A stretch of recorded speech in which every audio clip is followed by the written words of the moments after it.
Refrigerant recovery is the foundation for life cycle refrigerant management, as without safe refrigerant recovery, there cannot be reclamation or reuse.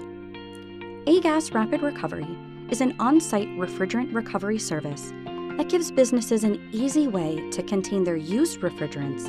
Not a whole lot of companies do what we do. We handle some of the grunt work that they don't want to do, and we can do it 10 times as fast as they can. The recovery portion, the cylinder exchanges, and buying back used material that otherwise can't be used. We play a big role with our contractors, whether that be HVAC, mechanical, or demolition contractors. Our whole purpose is to get on site and not only help them save money in the project, but offer an environmental solution. We do not want any of these products getting vented to atmosphere, no matter how low the GWP is. Now it's not only the cylinder to recover the product, but it's making sure the technicians have equipment that are rated to work with flammable gases. That's really important for people.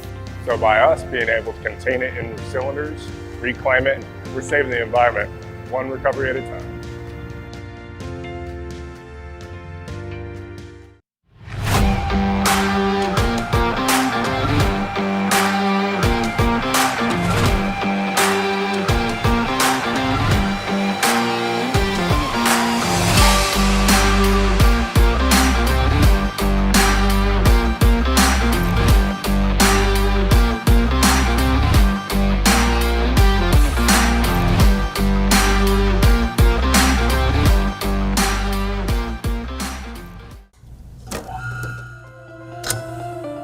My name is Mike Idle. Today I wanted to give you an overview of Amatrol's T7300 HVAC control system.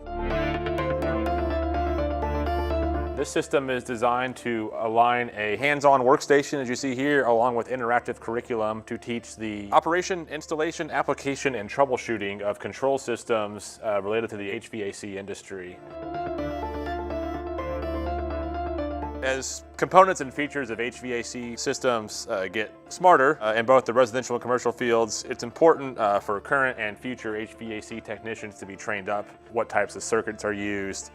Familiarity, learning, operation, maintenance, troubleshooting are all important areas to cover in that.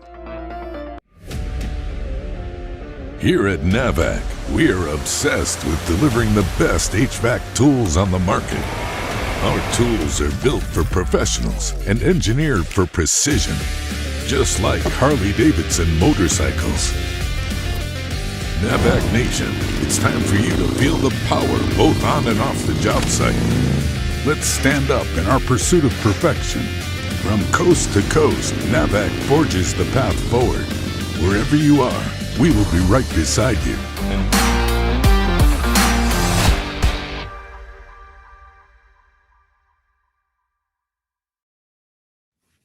Well, good afternoon, everyone. Thank you so much for joining Did You Know, the ESCO HVAC show. I'm so grateful that you're taking time out of your day to hang out with us, talk about things that are happening in the industry, things that are changing around us. Sometimes it feels like at lightning speed. And we had some crazy things happen in this last week, things that we've been talking about for a while that is really starting to happen. And we want everyone to really be aware of that. We actually had another class scheduled for today. We had a last minute cancellation. We actually just had to move it up a few weeks.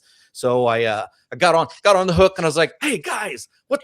You got any free time? And they're like, well, we can make it happen. So we got our good friends from FM Hero joining us to help understand the scenario a little bit better. Guys, how you doing? Good. How are you, Clifton? I'm doing well. Now, Good. Adam, you're actually out on the road. I know a camper when I see it. So we didn't even expect to have Adam with us. So he is out and about. Where are you joining us from, Adam? I'm in Michigan right now. Yeah, so I'm over at some friend's house. We're using their camper to house us for a few days. So Heck yeah, it's good. I have Picking my kid up from college.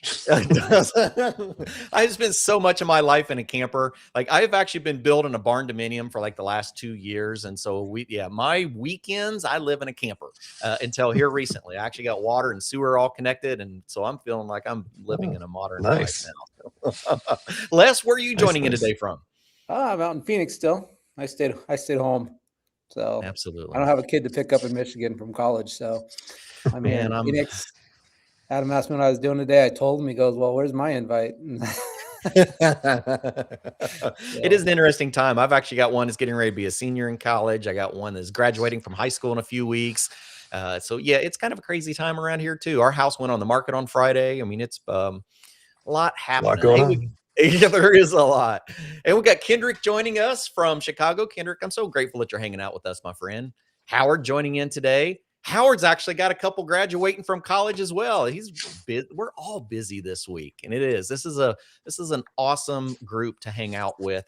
We've been spending a lot of time talking about these transitions. We had a really cool podcast at the National HVACR Education Conference. If y'all haven't heard that, you got to take a peek. It's like one of my favorites. Hey, Scott joining us from Ohio. I stopped in and seen Scott on the way back from one of our sponsors here a couple weeks ago. Great program's been in for about a year, new high school program. They're really kicking butt. So glad that you're here. And Scott and Kendrick, everyone joining us.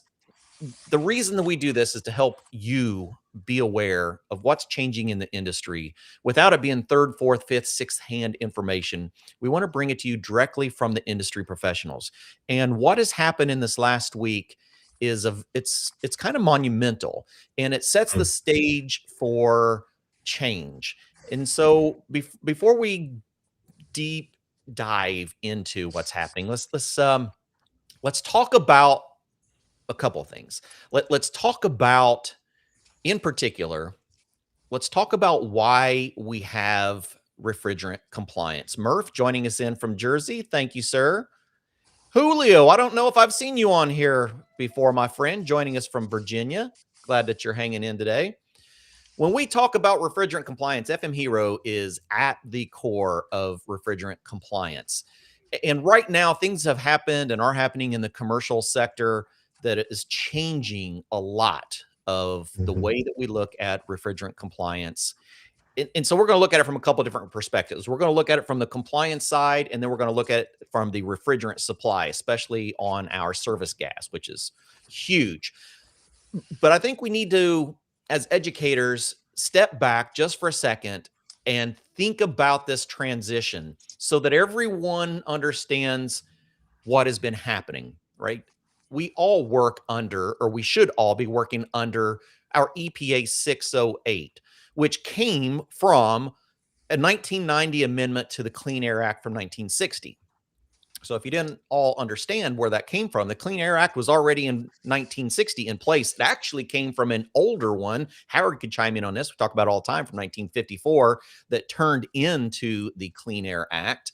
So in 1990, we made an amendment that required technicians to have their EPA certification. So it fell under, because if you think about, like, here's the AIM Act, and here's Section 1, Section 2, Section 3, Section 4, Section 5. You scroll, you get 608, and that's 609 for automotive.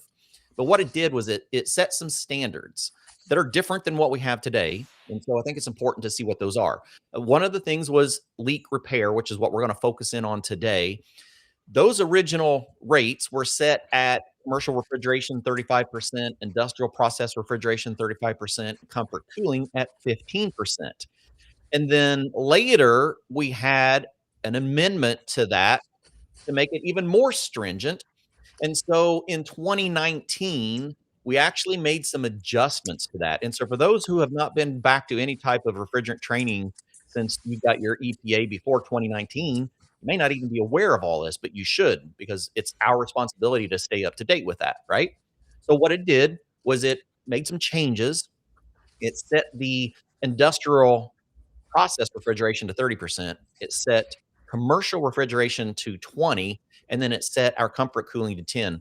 Peter, thanks for joining us. Glad to have you here. I don't recognize your name either, so if you're joining for the first time, we really appreciate it. And so recently we've had some changes, and I'm just going to grab a few of our slides, and we're going to bounce back to some of the FM Hero slides because they look so much cooler than mine. So, guys, what is happening this year? Because things changed that most of the industry is not fully aware of. Yeah, I mean, the biggest change that hit on January 1 this year is that we call it lowering, but it's a little bit of a misnomer. But with the AIM Act, HFC appliances and substitutes have regulations applied to them at 15 pounds or more. And in 608 with ODS gases, right? So R22, 12, 11, and all that, that was 50 pounds or more. And just this year with the latest part of the AMAC coming online, it went down to 15 pounds for those HFCs and those substitutes. And that means there's those like millions of pieces of equipment, at least by our estimation, that are now a part of this extra regulatory burden. And it's a big deal. I mean, it means that there's leak loss tracking. There's a bunch of stuff that the equipment owner has to know about that machine before even service happens to it. And I think, equipment owners rarely know about this, right? They just want a cool building. And so they're calling us, our industry in to fix things and to know and to be the experts. And so it's pretty important that we get the word out to our industry that, that big shift happened. Yeah, Exactly. ballpark on that. We did a site survey at a local facility here, and prior to January 1st, about 15% of their units were under that regulatory reporting requirement. Right. After January 1st, based on our survey, they're putting it in, it's like 88%. Really? Right. So it jumped all that equipment that was on their roof that was previously not part of the regulatory requirement is now part of it. Yeah. All of those rooftop package units, all of those smaller split refrigeration units for smaller walk-in coolers and freezers. And there's a lot of things that got added into that. And, this is such a great point for us all to remember that the EPA does not come to us, call us on the phone and go, hey, we had some updates. You need to know this, right? It is our responsibility. It's right in our test. It is our responsibility to pay attention when these new changes happen. And so we're trying to be that delivery service of these changes because it recently had a big impact in the industry. If you've been watching the news, we'll come back to this one on your slides because I think I want to talk about what's happened in the news. Because it's before really we get into that, before we, based on the, do you know, why don't people know? Yeah. Right? The contractors are like, well, the equipment owner should be telling me that that's the rule. And they're relying on the contractor. And as a whole, we do a terrible job of passing this information on or keeping up with it. And I think sometimes they don't want to know, right? Yeah. But that doesn't protect you as we're about to, we're about to discover.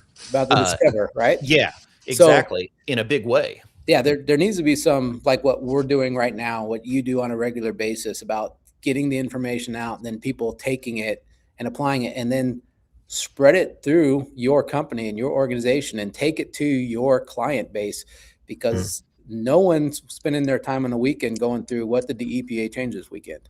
No. Or this last session, right? No one's doing that. So, except for me. This is what I do for fun on the weekends. I know you guys. Jason Objute from our team, he sits and dives in. Howard dives into all the Federal Registry on a regular basis. Yeah. They love reading that stuff. But that's what we call it. 99.99% of the industry is not. And that's why we're glad everyone's joining us and spending some time understanding this, because it's so monumental. Now, we are talking about from the commercial sector, right? That's really our focus. But down the line, don't be a bit surprised if we see this continuing into the residential sector as we continue this HFC phase down. So what's happened now is, the EPA is actually taking charge. The EPA is actually doing fines and investigations. And we hear from the industry so often, oh, the EPA never follows through. We got these regulations. They don't do anything about it. Yeah, that changed this last week. And they're certainly not going to do it under the Trump administration. That's what people say.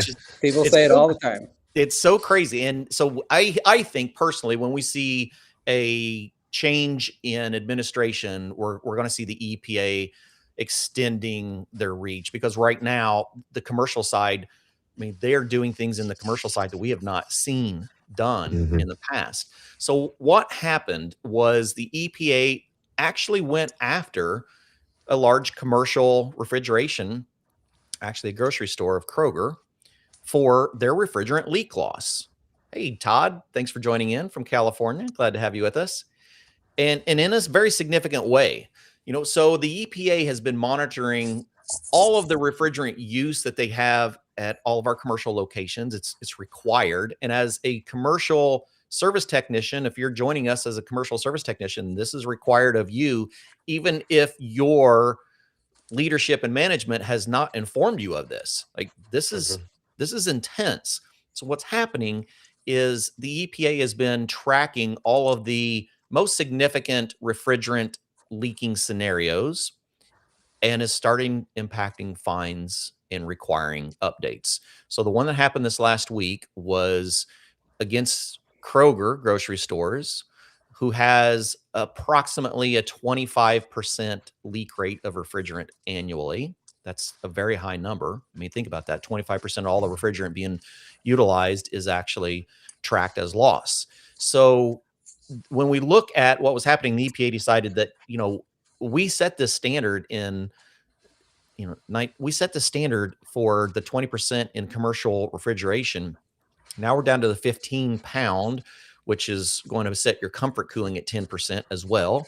And let's track this. And what happened was they realized that they were in contempt of these regulations. And so they were fined $102.5 million. 2.5 of that will be in fines. 100 million over the next 3 years will be basically equipment replacement, or at least refrigerant modifications.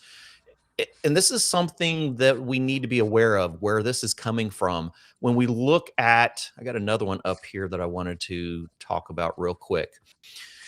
Yeah, tell me about it, Josh. 25%, right? So let's look at this real quick. Let's look at some of the response that was from the industry about these EPA regulations. The National Grocers Association put out a report. It was the NGA 12/4/2025, and saying that, well, the industry standard actually is about 25% refrigerant loss annually.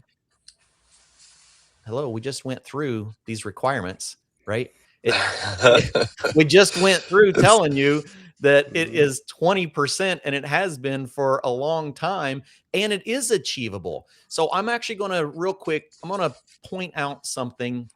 We'll come back to some other stuff to give you a representation of how achievable it is to get in those sectors. Meyer, and for those of you that don't know, I don't even know if you guys know. So I was a mobile engineer with Meyer for about 5 years. So I did, so I did grocery refrigeration. I was a Meyer employee. I worked a lot of the new store startups. So the first year commissioning and monitoring of new stores, but I also had some of our 30-plus-year-old stores that was in my district. One of them was like my home store. And even then, I mean, we're talking, it's been almost 10 years. Yeah, it's been almost 10 years since I was there. So 10 years, 15 years ago, they were installing refrigerant leak detection systems in every facility back then. We were doing monthly refrigerant leak detections. We were doing annual entire store, every piece of copper, every piece of fitting. I have climbed so many rafters chasing down copper pipes, but it was kind of fun. But that's how committed Meyer was to refrigerant loss. They're averaging about 6.5% refrigerant loss. That's an incredible number. And like, to put that into perspective, I mean, if you're talking about like, let's just take Kroger, right, as the opposite example. They have 2,700 stores roughly. Say that there's about 4,000 pounds a store, and they're 25% leak loss rate across those stores. Yeah. If their cost for that gas is, say, around $20, and that's unburdened, right? That doesn't include the time of the tech that's there, the service call, the all the other things that go with it. It's just buying gas, the ice they have to do when the units go down. That whole thing is costing them, millions and millions and millions of dollars. And so annually. Yeah. Yep. And that all you get to save all those dollars when you get down to 6.5%, right? I mean, they're going to save. So it's like $50 million roughly, and they're going to be down below $30 million when they get down for Kroger, when they get down to that 9.5 requirement that they're now going to be under. So this is wild too. The EPA didn't just come in and say, "Oh, we're going to fine you." They said, "You now have to change out 600 systems, whether they be retrofits or replacements. You have to get your entire fleet of everything down to 9.5% or lower." And while everyone else in the industry still gets to be at 20. Wow. So I didn't realize that. Yeah, that's part of the decree. That's part of the agreement. Wow. Yeah. pretty wild. You go about this long enough, you're not even going to be on the standard. You're going to be at a higher than the standard requirement because of the continual loss. Yeah. So, and that's what I think a lot of people, don't understand once you're into these proceedings, right? They're going to change the way you operate. Absolutely. They absolutely can change the way you operate. It's going to be part of the agreement. And the irony in it is that if you're keeping the refrigerant from leaking out, you're actually going to, like Adam was just referring to, you're going to make more money, which is, refrigerant has a value. And if you have leaks, you're leaking out dollars, right? Every second that system is leaking, you're leaking out dollars. And there's a lot of extra costs that go with it. Just think about the legal costs from your legal team dealing with an audit. It's crazy. Right? It's hard to and so, or we start getting ahead of it and implementing better practices. There was also some stuff in gaps in documentation, which we get because when you're handing paper from here to here to here, or there's multiple people entering information, you're going to miss stuff. That's part of the deal, right? It's very difficult to control that chain of custody. Even when I was with Meyer, it was still a manual process. All of our refrigerant was manually tracked. It was all spreadsheet entered and then uploaded to one person at corporate that monitored it. And, Chris, let's think about this, right? This is a fantastic point. Chris, why are grocery costs so high? Let's think about that, right? Think about the overhead that is going into maintaining the refrigeration systems. And it is just money down the drain, Julio, when we're not managing it. And so we have to rethink a lot of how we serviced in the past. Now, I will admit, there was a time where in the company that I worked for, if the consumer, if the business said, we just need to get this thing up and running, then we'll come back and try to find it later. That was pretty common. It's not that way now, right, Anthony? We're going to get into that, right? We had this whole conversation on that podcast, and we had Pat Finley on from Commercial Refrigeration Chronicles or Commercial Kitchen Chronicles, and he's like, what do you mean we don't have like this endless supply of refrigerants? It's running out? Like, yes, it's running out. And it's going to continue to cost more and continue to cost more. And these leaks are going to compound those costs of operation. And so what can we do about that? Like, where can we begin? And in your presentation, do you want me to start earlier than this, or want to start? No, I mean, we can start wherever you want. I think this is a fantastic place to start, because it's going to take a mindset shift from technicians as well as the businesses. Because I will tell you right up front, working with a large company, they expect that the contractor and the technician are doing the right things. They expect that their money they're paying out is going to be going to a company that has their best interest at heart. Yeah. And it often doesn't happen. So let's play on that. Like, let's look into that, right? So everyone knows that food retail has a high level of scrutiny from the EPA, higher than others, right? Disproportionately.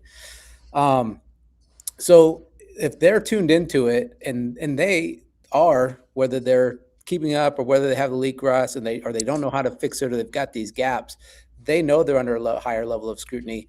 And there's other people we talk to who aren't in that go, oh, we'll be fine, we have it down. And I know they're not putting the resources into it. Food retail is, and they don't understand the risk that their organization is actually in should the gaze of the EPA change to them. I think it is.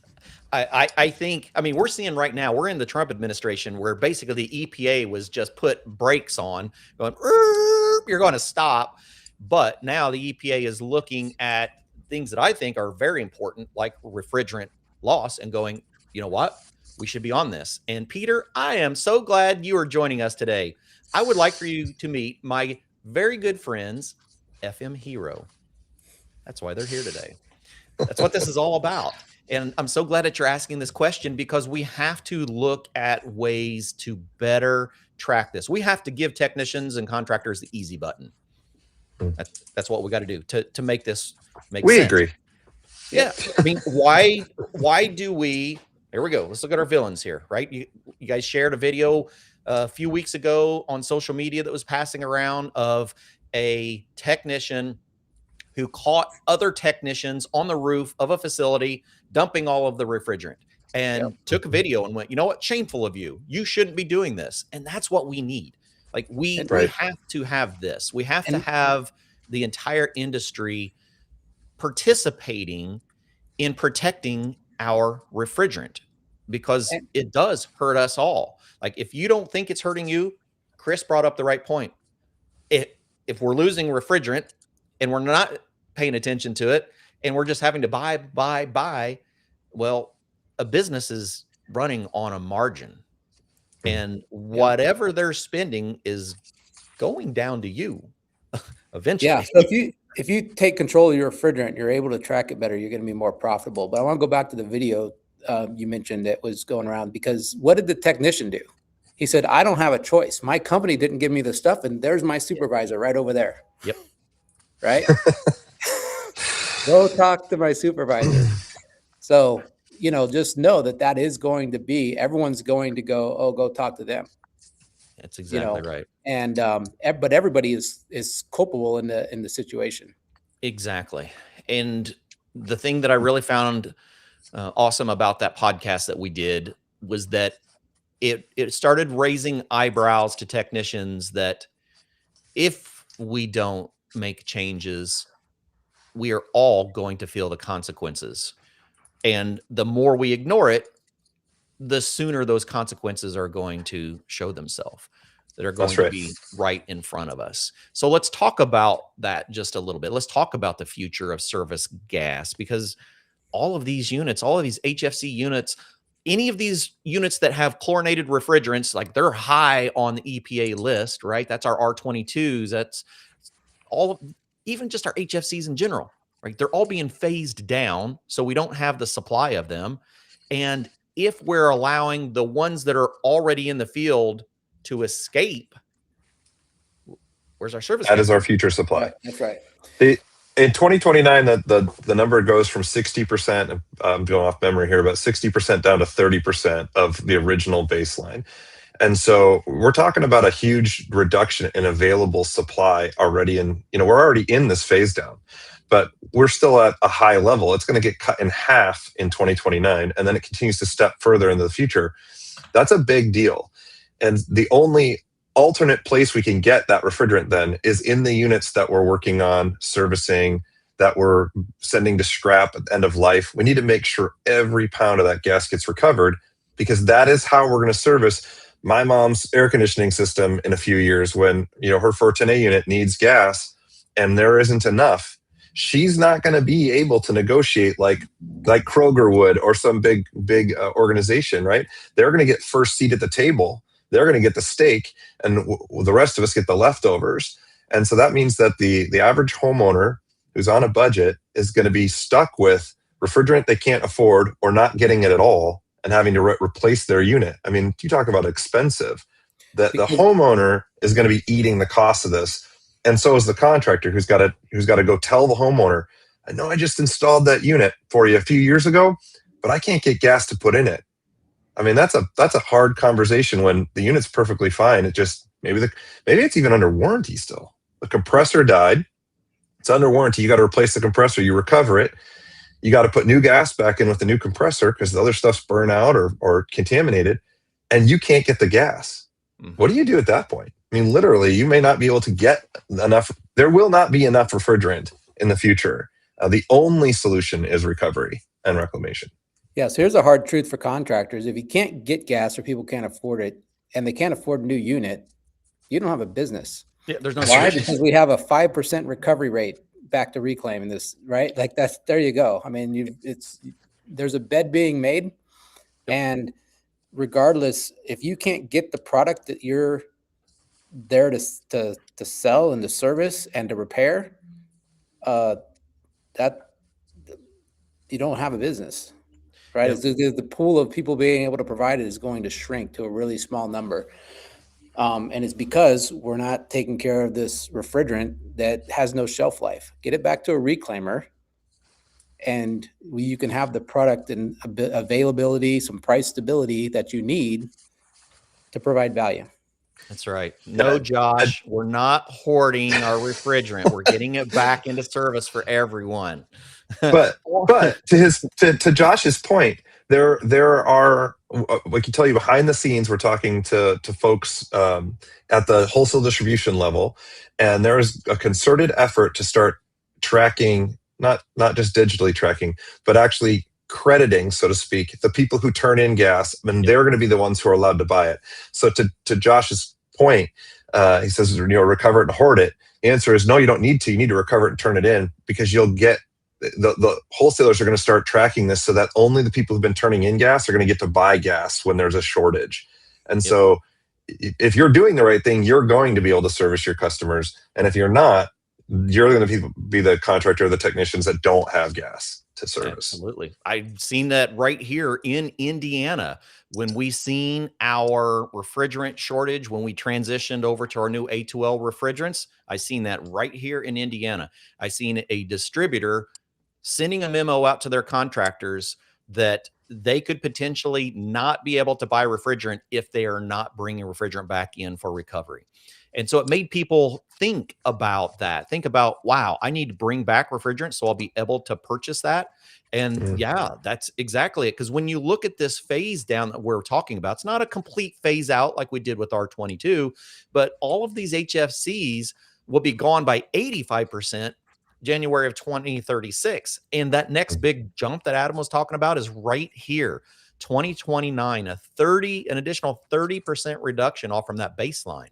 So you think that you felt a big disturbance in the supply of HFCs a year or two ago?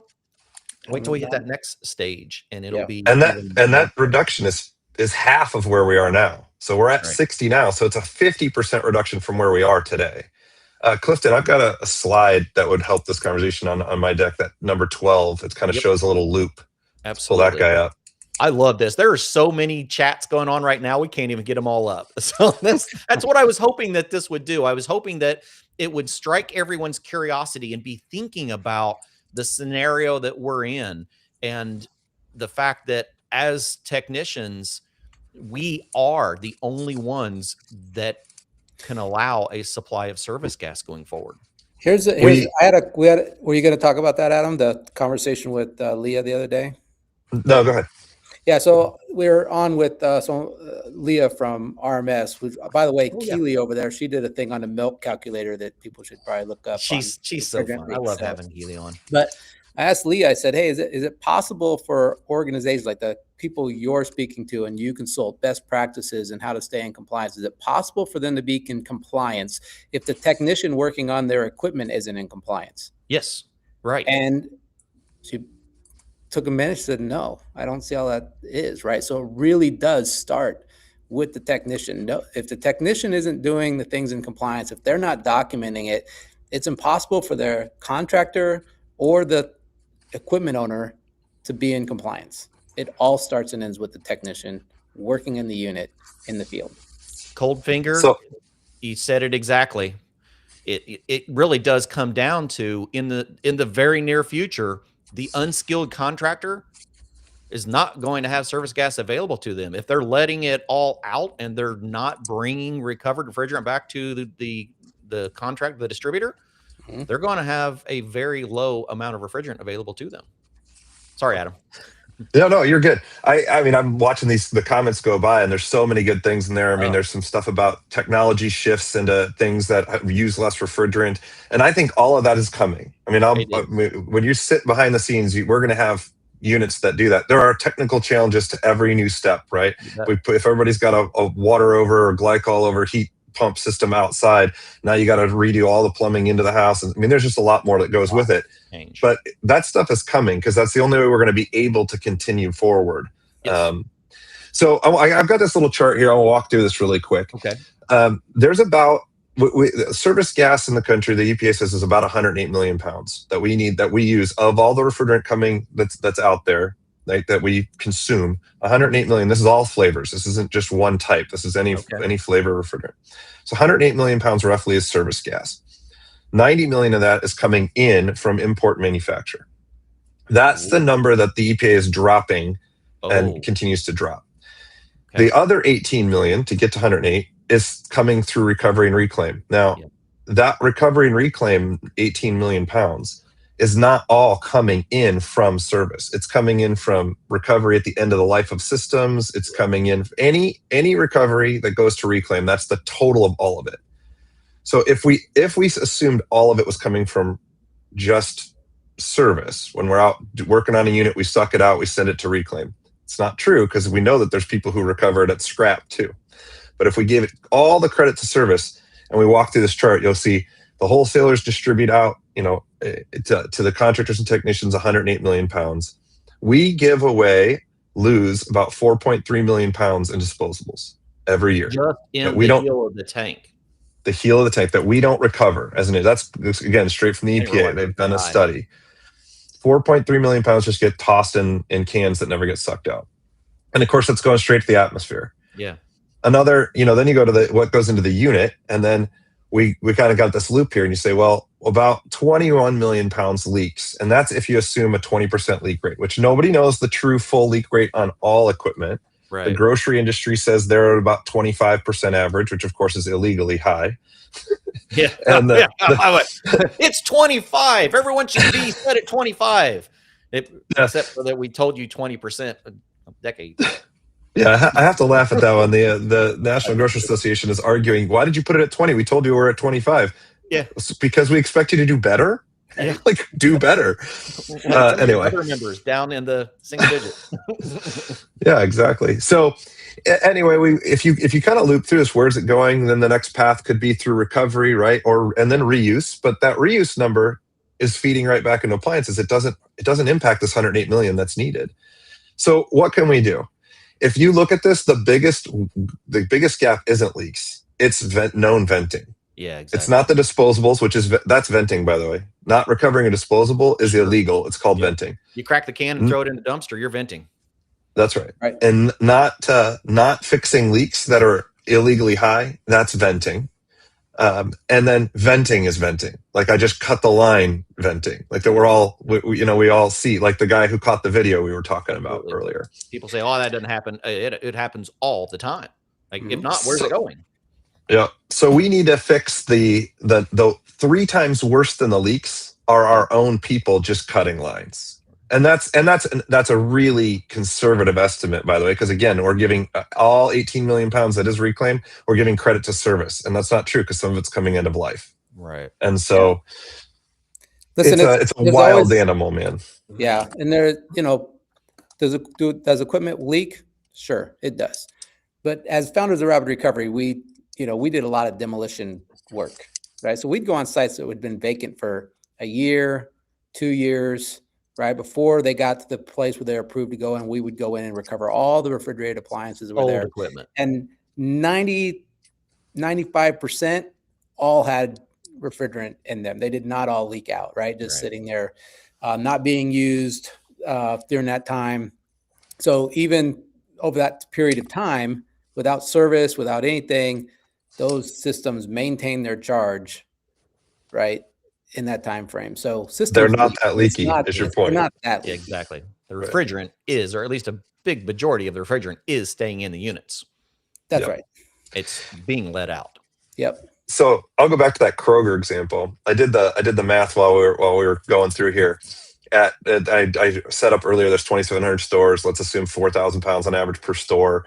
If their leak rate, we don't know their leak rate officially, but if their industry standard is 25%, yeah, and which is again illegal, that's partly why they got in trouble, which tells you the whole industry. This is not a Kroger issue, by the way. We don't need to pick on them. This is an industry. This is a systemic issue. This was This just is an showing industry-wide that issue. taking on this particular one, and you could be next.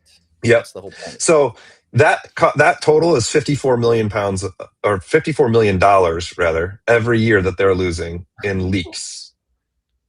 If they went and did what Meyer did and got down to 6.5%, they would spend $14 million in refrigerant. That's $40 million in savings. $40 million. Their whole fine thing at $102 million is over 3 years. So in other words, they would save more money than the fine. So if they had just done this before the fine came, they would have been saving that much money every year. $40 million a year. They're going to be forced to spend $33 million a year to fix the problem. Yeah. And they could have saved $40 million a year by doing it on their own without being forced. And plus all the lawyer fees and all the stuff. Not even thinking about the electric inefficiency from the systems being undercharged. I mean, we all know how much that adds to a system that's, not running at peak performance. I mean, that could potentially be another 10, 15, 20, 30% energy cost on a building that's already doing, a few $100,000 a year and times 4,000 of them. I mean, it's a lot. It's a lot of money. Both in refrigerant and in utilities.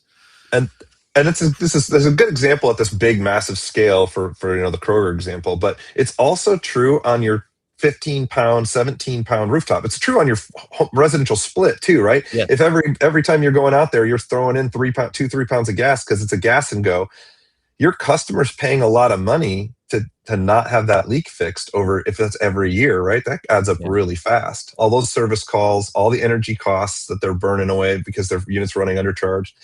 It's true at the small unit too. And so I think, again, we as an industry, we just need to frankly do better. And we can. We have the tools, the training is out there. I mean, ESCO is a fantastic organization working with all these trade programs all over. We can do better. And by the way, everyone's talking about, like, we look at Kroger or the chillers, all the refrigerants in the smaller systems, right? The refrigerant out there is not all in big systems, right? Go look at neighborhoods, how many small systems. I would say arguably 25-ton and under systems in the US contain all the refrigerant, right? They come to the majority of the refrigerant out there is in that size unit. And we need to be paying attention to that, which might be a reason for the drop of the 15-pound rule. Mm-hmm. No, I agree. I think that 15-pound is just starting to, approach where a lot of this refrigerant is. I mean, I hope someday we get into residential and automotive. I truly do. I know there's a lot of people that are ready to strangle me when I say that, but if we don't, we're going to have consequences. When it's going to become legislation is when the first politician can't get refrigerant for their air conditioner in the middle of summer.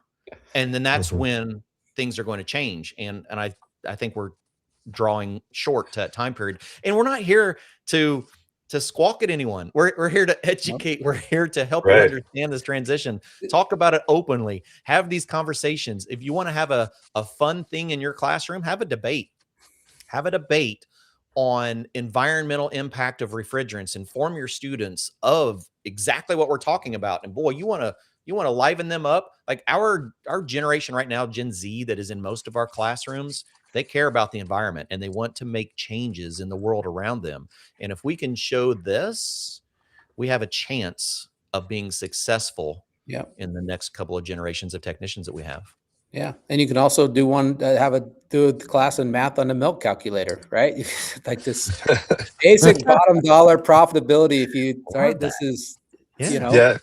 If you don't know what Les is talking about, Green Chill, which is an EPA program back in, I think it was like 2008-ish. Well, in fact, it was while Keeley was there. She was the one that came up with the idea. They made a calculator in a spreadsheet. And what it did, it said, how much do you pay for refrigerant? What's your leak rate? And they said, what's your profitability? Like your bottom line, 2% net profit or whatever the number is. And that you would input those numbers in the calculator and it would tell you how many gallons of milk you had to sell in order to make up for that leaking store, the gas in that leaking store. and it was, it's gotten an upgrade. It's no longer a spreadsheet. It's just live on the internet now. Look at that. I mean, don't show my age. But it's a really cool concept, and it just makes it really obvious that the leak is more expensive than fixing it.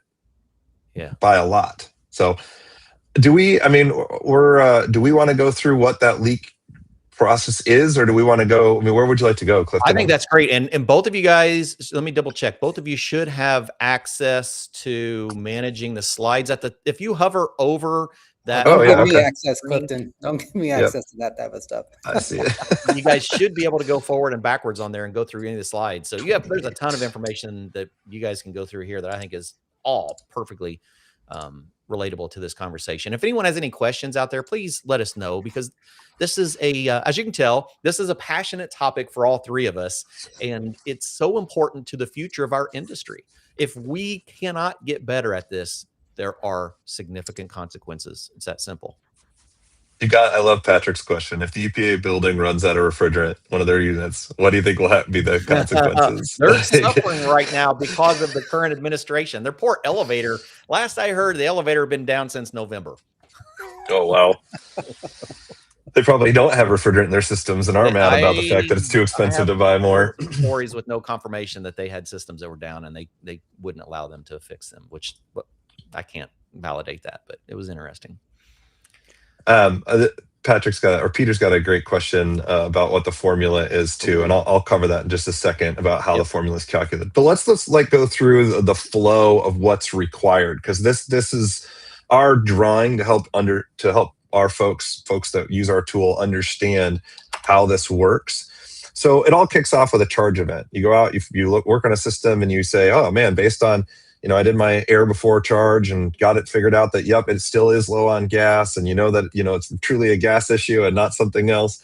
And so you add refrigerant into it. And the moment that you do that, and it's a system that's a regulated system, meaning all of this, by the way, they're all regulated. You're not allowed to vent out of anything. So venting period is illegal.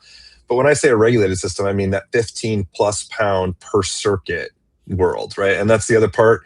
The EPA defines an appliance as a circuit, not the whole unit. So if you walk up on a roof and you've got a 20-pound dual circuit unit, it doesn't have the same regulations that if you walk up on the roof and it's a single circuit 20-pound system.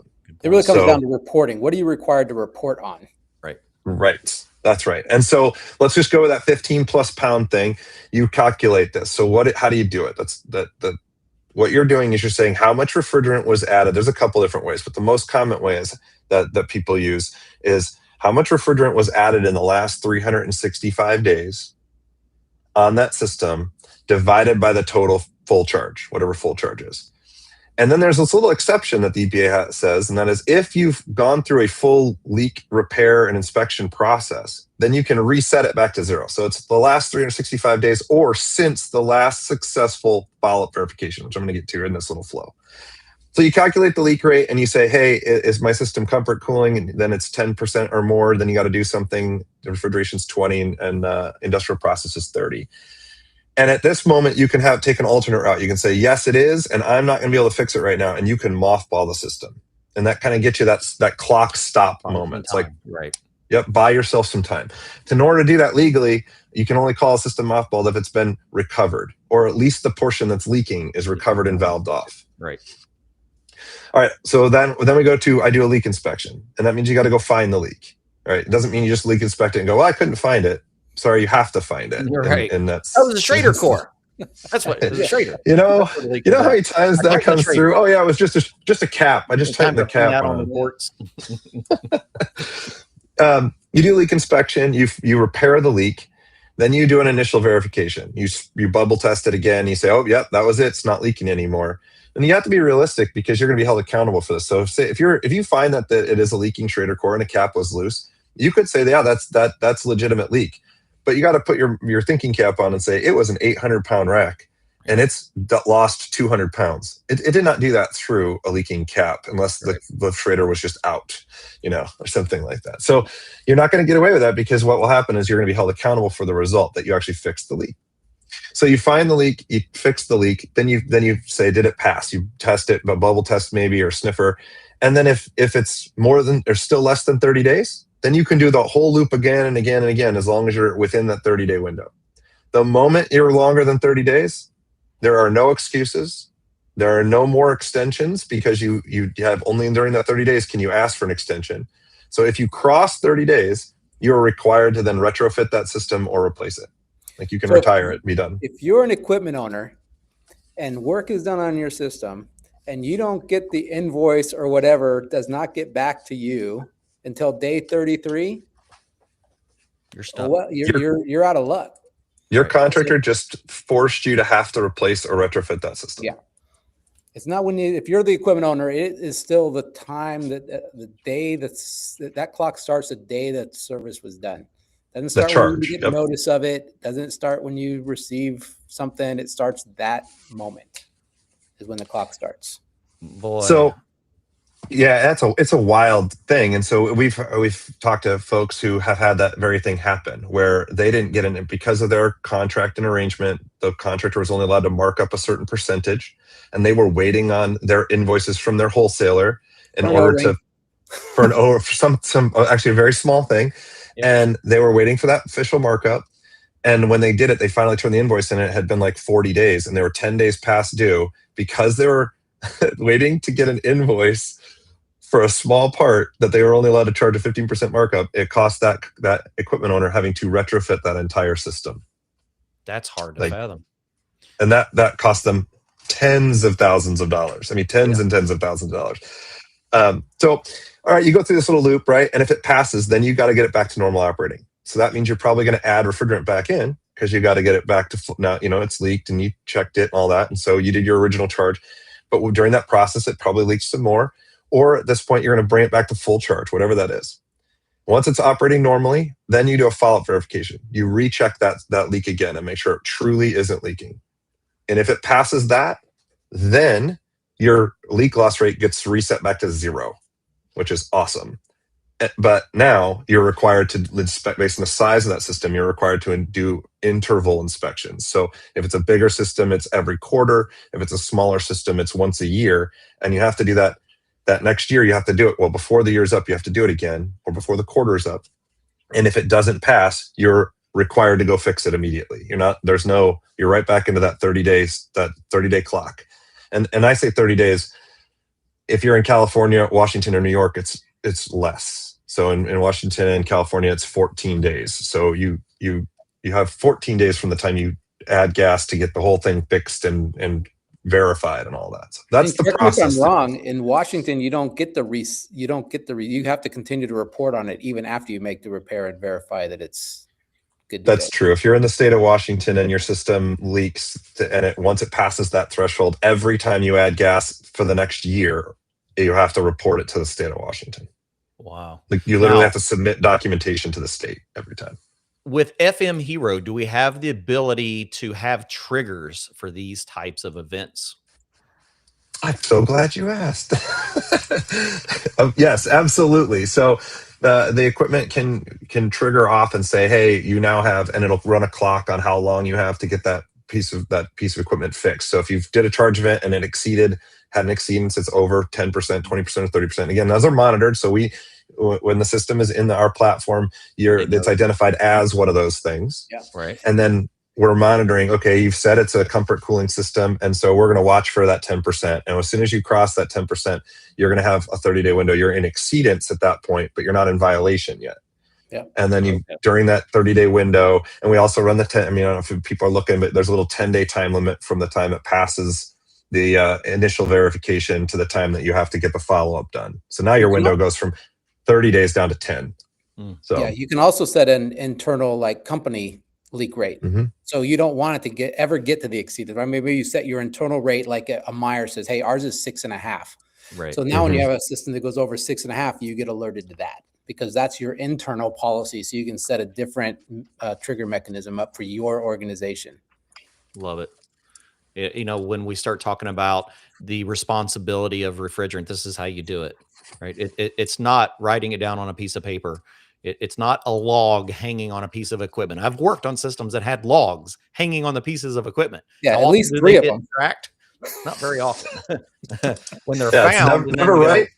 Oh, It's never here's the right, and thing, nobody knows where it is. I think this is important to mention, and Adam might articulate it better, but there's two areas, right? You have to do the work, and then you have to be able to show the documentation. Both of those things are set you up for failure and a fine. If you do the work but you don't document it, the documentation is a fine within itself. That's one of the things listed in Kroger's decree is gaps in documentation. Yeah. So if you falsely documented, but you still have the leak, then you still have the leak, and you're going to have a problem too. So there's two sides. That's a way worse. It's way worse to falsify documentation than to not have it. Yeah. So there's an enforcement piece on the actual service and the work that's being done, and there's an enforcement piece tied to the documentation of the work being done.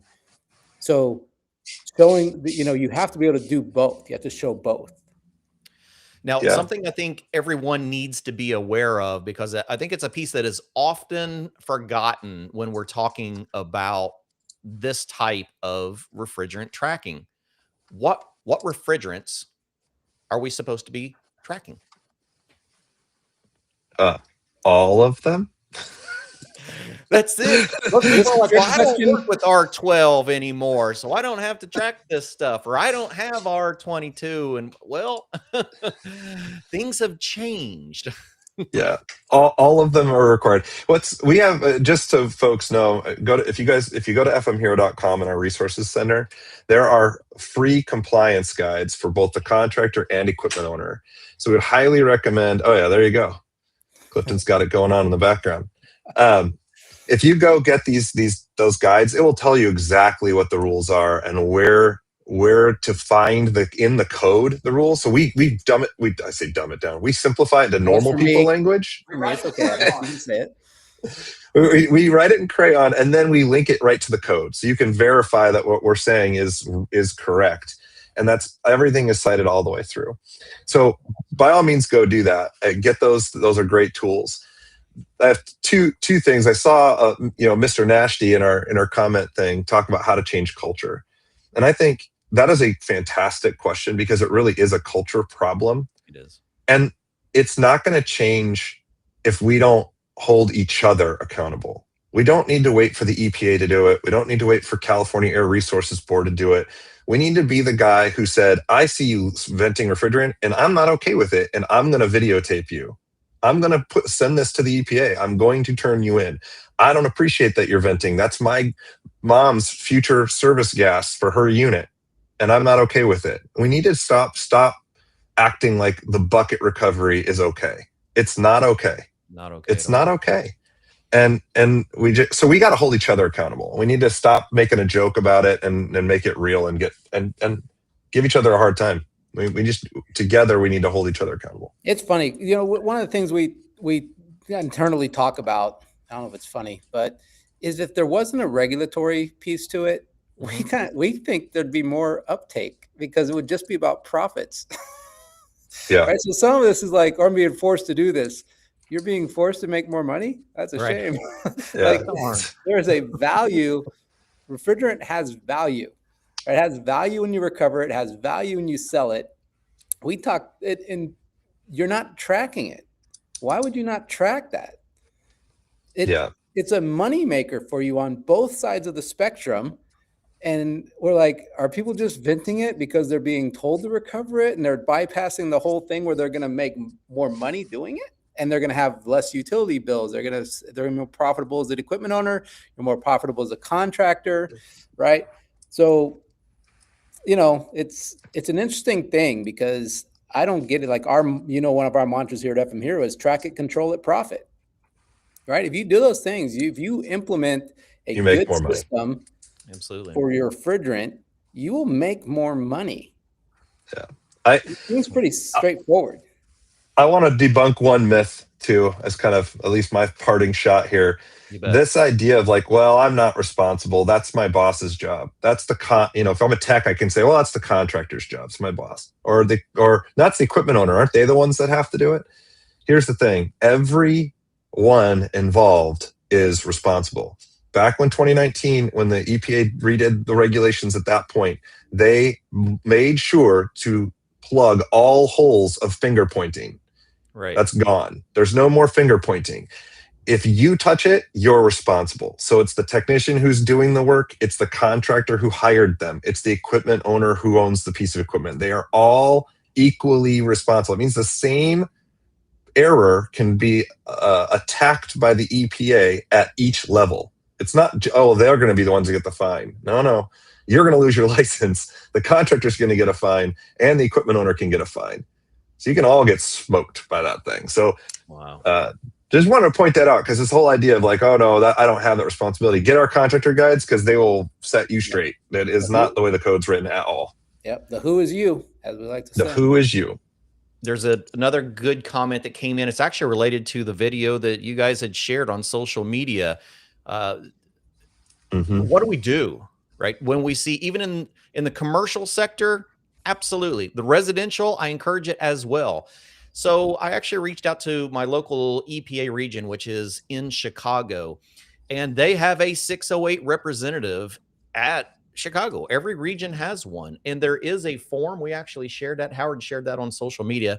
I'll see if I can't find it before we get out of here, but there is a whole form that you can submit to the EPA and has a section to upload video, just like the ones that we had seen. So I see the day where it is going to continue to evolve down into the residential sector. Right now, it takes a lot of tracking, which is why FM Hero is in this business. The commercial side is thriving with this tracking. And I think even as instructors, even as residential contractors, if we start thinking about this now and prepping for it, it gives us that ability to understand the entire industry from just a higher level perspective. Right. Clifton, we were talking to a major residential contractor in the Phoenix Metro, and they told us that they lose around 30% of the new refrigerant they purchase walks out the door or gets vented. They don't know. They don't know where it goes. They lose that much because they're not tracking. I can't even imagine. I mean, that means you're buying a pallet of refrigerant and well, there's 40 cans on a pallet. So what's a third, 30% of 40 cans, you're losing 15 cans almost of gas off every pallet in total refrigerant. It's just a wild thing to think about. Yeah. And that's all just money that they bought that they never get to sell. Right. And it's illegal. They're not knowing is illegal. You have to track the gas you buy and where it goes. You have to. So if they get audited, they will fail and get fined for it. So now they've spent the money and not gotten to sell it, and they can get fined for it. It's just I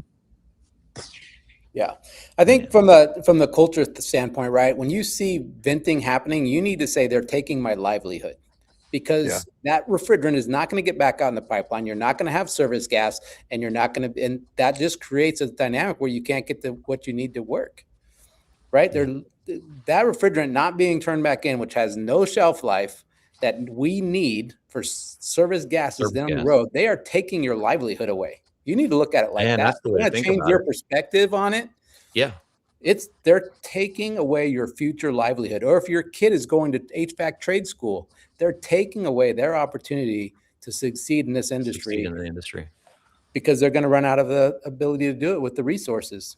Man, that's powerful. Very powerful. Gentlemen, I thank you so much for joining us. Everyone that is stayed on this long, we really appreciate you hanging out. I hope you are thinking from a larger perspective about the accountability and the responsibility that we have. You're going to see some short videos coming out in the very near future that is a joint effort between FM Hero and ESCO Institute. We're going to be slamming them out on social media as shorts. And they're all little things like this, these little reminders of things that we should be doing or that we should know, but maybe we don't, or maybe we forgot, or maybe the culture has let it slipped, and we are going to be spending time focusing on that. So grateful that you all hung out with us, guys. I love the passion that you have, that you bring to this industry. I hope everyone on this show enjoyed that. I mean, they obviously do. There's a lot of thumbs up going up, and it's just such a great conversation to have. So I thank you all. Hope everyone has a wonderful evening, and we'll see you all next week on Did You Know? The ESCO HVAC Show. Bye, everybody. Thanks, Clifton.